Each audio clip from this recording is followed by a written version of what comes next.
मौद्र देश के राजा थे अश्वपति। राजा और उनकी पत्नी मालवी, इनके मन में कोई भी शांति नहीं थी। उनकी कोई संतान नहीं थी। संतान की उम्मीद रखते हुए उन्होंने सावित्री देवी की पूजा की।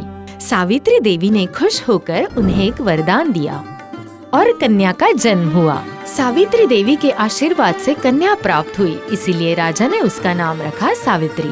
देखते देखते सावित्री बड़ी हो गई और उसकी उम्र शादी की हो गई। आप हमें लेकर चिंतित है क्या? चिंता तो अब होगी ही ना बेटी।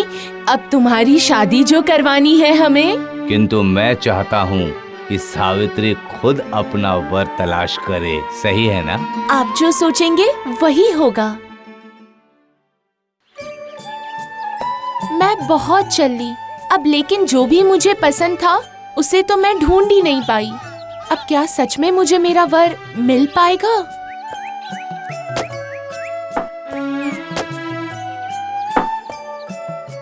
अरे, ये इतना सुंदर दिखने वाला आदमी कौन है?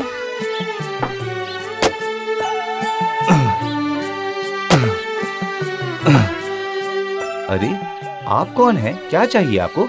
मैं हस्तिनापुर की अशोक सम्राट की इकलौती बेटी हूँ। मेरा नाम सावित्री है। लेकिन तुम कौन हो? तुम्हें देखकर लगता है तुम कोई राजकुमार हो। आपका अनुमान गलत नहीं है। मैं सालो देश के राजा का बेटा हूँ, राजकुमार सत्यवान। किस्मत का ऐसा फेर हुआ कि मेरे पिताजी अंधे हो गए, राज्य हार कर वनवासी हो गए। अब इस अवस्था में छोड़कर उनको कहाँ जा सकता हूँ? इसका मतलब अब तो ये राजकुमार नहीं रहा। नहीं नहीं, पर जो भी हो, मुझे ये पसंद है। मुझे इसी से विवाह करना है।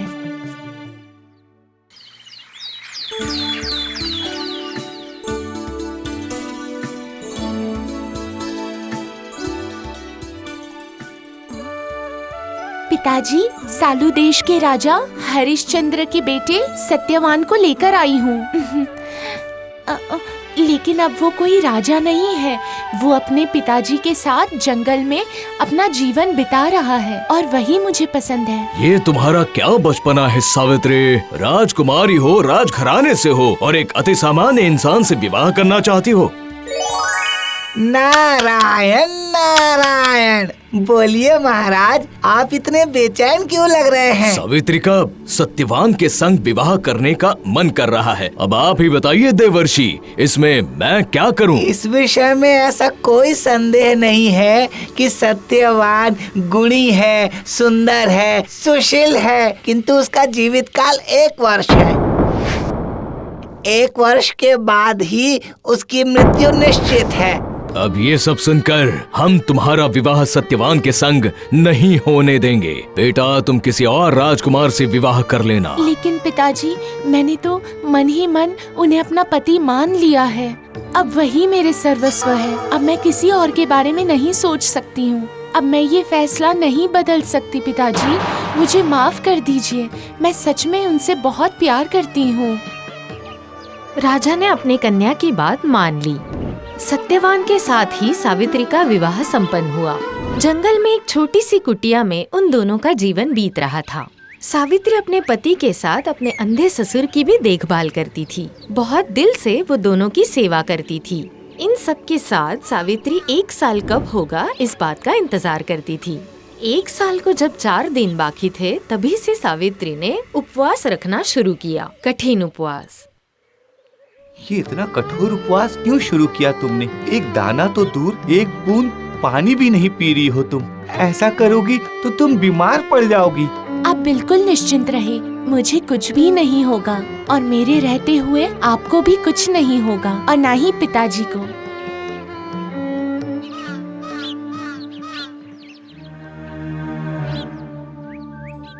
आज तो वही दिन है जब मेरी मनोकामना पूरी होने वाली थी। नहीं नहीं नहीं, आज तो मुझे लगता है मैं पूरे दिन इन्हीं के साथ बैठी रहूंगी।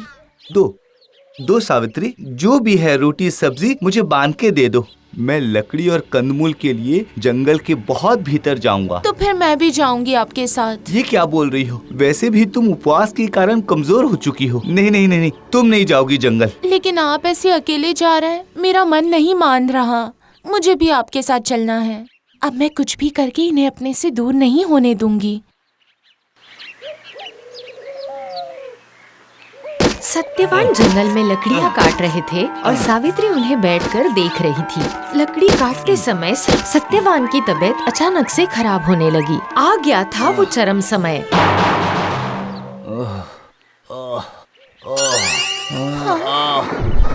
अरे आज मुझे ऐसा क्यों हो रहा है? मुझे बताइए क्या हुआ?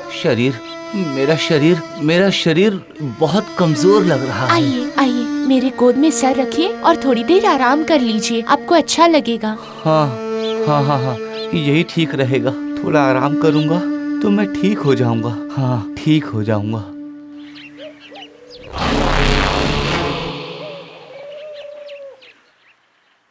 ये क्या? आप कौन हैं और आपको क्या चाहिए? मैं हूँ यमराज। मैं यहाँ किस कारण से आया हूँ ये तुम अच्छे से जानती हो कन्या। आज के दिन तुम्हारे सत्यवान की मृत्यु निश्चित थी और इसीलिए मैं इसके प्राण लेने आया हूँ। ऐसा बोल के यमदूत उसके प्राण और प्राणहीन शरीर को लेके जाने लगे। सती नारी सावित्री बिना कुछ बोले यमदूत के पीछे चलने लगी। कुछ समय बाद यमदूत को महसूस होता है कि सावित्री उनके पीछे आ रही थी। जितने दूर वो आ गए थे, सावित्री भी उनके पीछे आ गई थी। अरे ये क्या, तुम कब से मेरे पीछे पीछे आ रही हो? तुम्हारे पति की मृत्यु निश्चित थी और वो हो गई है। अब अपने घर जाओ। लेकिन मेरे बिना ये संभव नहीं है। क्या संभव नहीं है कन्या? अपने पति से बढ़कर किसी भी नारी का कोई भी धर्म नहीं होता है। अगर मैंने अपने पति को छोड़ दिया तो ये अधर्म की बात होगी। चमत्कार, क्या बढ़िया कहा तुमने। तुम्हारी बातों से हम प्रसन्न हुए। सिर्फ सत्यवान को छोड़कर तुम कोई भी एक वरदान मांगो, हम उसे पूरा करेंगे। सावित्री, अगर आप ऐसा कर ही सकते हैं तो मेरे ससुर जी की आंखें वापस लौटा दीजिए। ठीक है, हो जाएगा। अब तुम अपने घर निश्चिंत मन से जाओ क्योंकि तुम काफी दूर आ गई हो।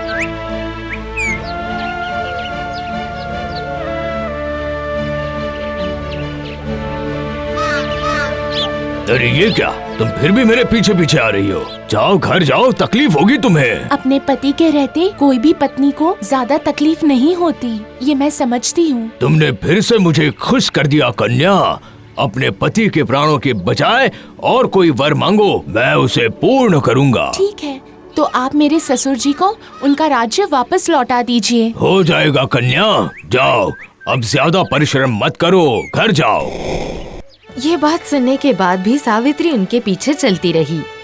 यमराज ने फिर से देखा तो सावित्री उनके पीछे आ ही रही थी। तभी यमराज बहुत गुस्से से बोले, काफी दूर आ गई हो तुम सावित्री, घर जाओ, लौट जाओ। ये मेरे लिए इतना दूर नहीं है यमराज, और मैं तो अपने पति के साथ ही जाऊंगी ना, इसमें डर किस बात का? क्या तुम हमें जानती नहीं?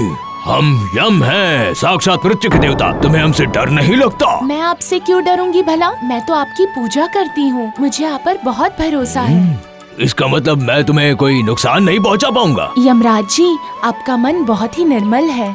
आपको देखकर ऐसा नहीं लगता कि आप किसी का नुकसान करेंगे, इसलिए मुझे लगता है आप मुझे कोई नुकसान नहीं पहुंचाएंगे। तुम्हारी बातों से मैं और भी खुश हुआ हूँ। सावित्री, सत्यवान के जीवन के बगैर तुम्हें जो भी वर चाहिए मांगो, हम पूरा करेंगे। मेरे जीवन का सबसे बड़ा सपना है कि मैं एक बच्चे की माँ बनूं। क्या आप मेरा ये वरदान पूरा कर सकते हैं कि मैं अपने पति सत्यवान के बच्चे की माँ बन सकूं? ठीक है सावित्री, तुम्हारी प्रार्थना सफल हो।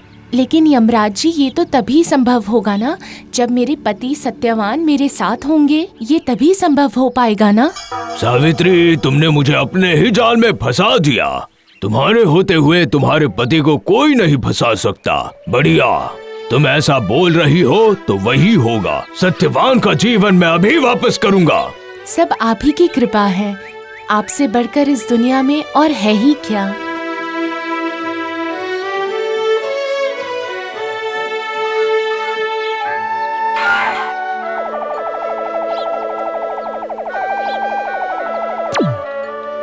यमराज सत्यवान का प्राणहीन शरीर छोड़कर चले गए।